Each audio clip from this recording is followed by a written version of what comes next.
Looking at this, and look at the dealing, the way the Prophet is doing. Now the Kaaba was the most sacred thing for the Arabs, not just for Muslims, but even for all the non-Muslims and the disbelievers.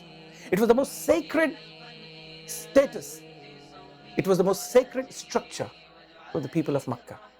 And there was a family that was holding the keys to the Kaaba.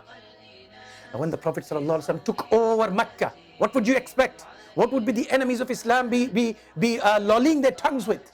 They would be saying that Muslims would massacre everybody and they would take over all the wealth.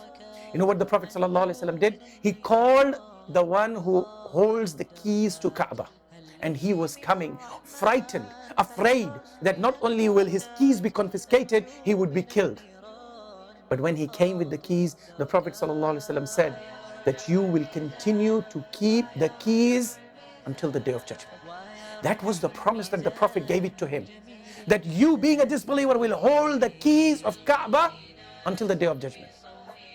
Now looking at this, seeing this, witnessing this, not just the enemies of the Prophet ﷺ, one and all, the friends and foes, they all realized that the Prophet ﷺ is the person of the greatest character that ever could be written, or could be witnessed, or could be thought of. And the owner of the Kaaba, the owner of the keys of Kaaba, the person became Muslim until date.